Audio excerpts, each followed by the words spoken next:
భవానీపురంలో జరిగిన కూల్చివేత ఘటనపై విజయవాడ వెస్ట్ వైఎస్ఆర్సీపీ ఇన్ఛార్జ్ వెల్లంపల్లి శ్రీనివాస్ ఆగ్రహాన్ని వ్యక్తం చేశారు. చిన్నపిల్లలు పెద్దలతో ఉన్న ఇళ్లలోని కుటుంబాలను భయపెట్టి బయటకు తరిమివేయడం అమానుషమన్నారు. కోర్టు డిసెంబర్ 31 వరకు ఇచ్చిన గడువును నిర్లక్ష్యంగా పక్కన పెట్టి కూటమి ప్రభుత్వం అధికార మదంతో వ్యవహరించిందని ఆరోపించారు. పోలీసులు, రవిడీలు, బ్లేడ్ బ్యాచ్ కలిసి కర్కోటకంలా ఫ్లాట్లు కొల్లగొట్టడం రాష్ట్రంలో ఎప్పుడూ చూడని దారుణమన్నారు. అలాగే ప్రజల ఆస్తులను రక్షించాల్సిన ప్రభుత్వం స్వయంగా విధ్వంసానికి పాల్పడడం ప్రజాస్వామ్యానికి మచ్చ అన్నారు. బాధిత కుటుంబాలు రాత్రికి రాత్రి రోడ్డుపైకి వచ్చి తీవ్ర ఆందోళనలో ఉన్నాయని తెలిపారు. బాధ్యులపై కఠిన చర్యలు తీసుకునే వరకు పోరాడతామని, ప్రజా హక్కుల కోసం వైఎస్ఆర్సీపీ పూర్తిగా ప్రజలతో నిలుస్తుందని వెల్లంపల్లి స్పష్టం చేశారు.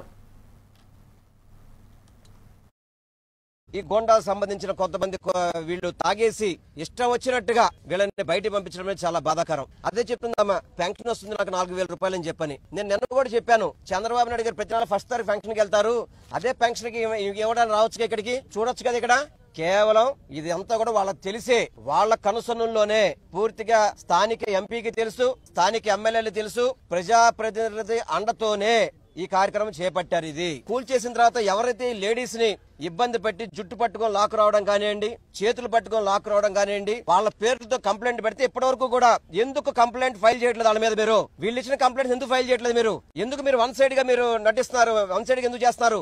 వీళ్ళకి తగిన న్యాయం చేయాల్సింది మీరు. చేయకపోతే తప్పకుండా వీళ్ళతో పాటు వైఎస్ఆర్ కాంగ్రెస్ పార్టీ నాయకు మాజీ ముఖ్యమంత్రి జగన్మోహన్ రెడ్డి గారు కూడా ఈ రోజు మాట్లాడారు ఈ విషయంలో. తప్పకుండా వాళ్ళకి న్యాయం జరిగే వరకు మనందరం కూడా తోడుగుండామని కూడా చెప్పమని చెప్పారు. వీళ్ళని జగన్మోహన్ రెడ్డి గారి దగ్గర కూడా తీసుకువెళ్తా నేను తప్పకుండా. విజయవాడలో ఇటీవలే జరిగిన ఇళ్ల కూల్చివేత